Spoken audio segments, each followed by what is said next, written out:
इसलिए शपथ खाकर कहता हूँ, बाबा विश्वनाथ की नगरी में शपथ खाकर कहता हूँ, 27 में तो भगाएंगे ही भगाएंगे, 29 में भी लोकसभा से भगा देंगे, निसवर्णों को हल्के में ना लो।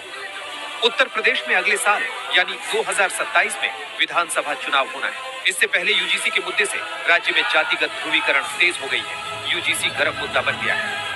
जो भी नेता है, जो नेता नहीं बोलेगा स्वर्ण समाज का यूजीसी के कानून के ऊपर, उसका विरोध होगा। सहारनपुर में ट्रैक्टर से लेकर पैदल तक सैकड़ों लोगों ने कल डीएम दफ्तर पर प्रदर्शन किया। हिंदुस्तान के अंदर जब जब क्षत्रिय ने स्वर्ण समाज ने करड़ बदली है, हिंदुस्तान की सत्ता डोली है। हम वापस लेके रहेंगे, दिल्ली कूच करेंगे। अगर प्राणों की आहुति देनी पड़ गई तो दिल्ली जाके प्राणों की आहुति नहीं हटेंगे नहीं।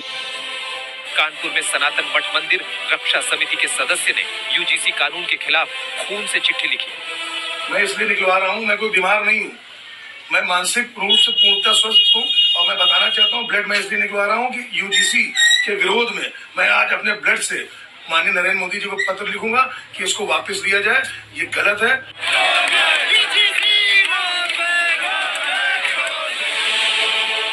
मुख्यमंत्री के जिले गोरखपुर में भी बीजेपी सरकार के खिलाफ नारेबाजी हुई।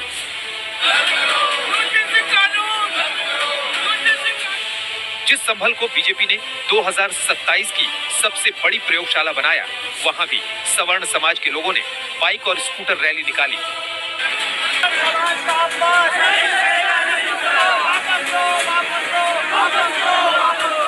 बहराइच में यूजीसी रोल बैक के नारे के साथ परशुराम सेना के सैकड़ों समर्थकों ने प्रदर्शन किया।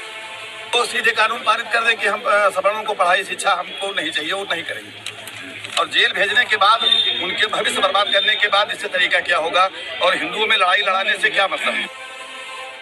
जौनपुर में करनी सेना वाले यूजीसी बिल के खिलाफ उतरे तो ऐलान कर दिया कि नियम नहीं वापस लिया तो चुनाव में विरोध की पिक्चर दिखा दी जाएगी।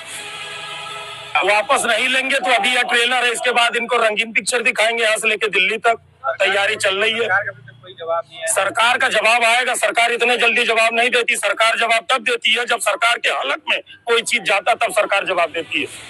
उत्तर प्रदेश में इतना विरोध प्रदर्शन ये संयोग है या 2027 के लिए कोई नया प्रयोग? आज तक व्यू। छात्रों में गुस्सा सिर्फ एक प्रदेश तक सीमित नहीं है, बल्कि चाहे बिहार हो, झारखंड हो या कोई भी शहर हो, सब जगह छात्रों में गुस्सा देखा जा रहा है। और छात्र इसमें दो गुटों में बटे दिख रहे हैं। कई जगह छात्र इसको कंफ्यूजिंग बता रहे हैं। सुनाते हैं आपको।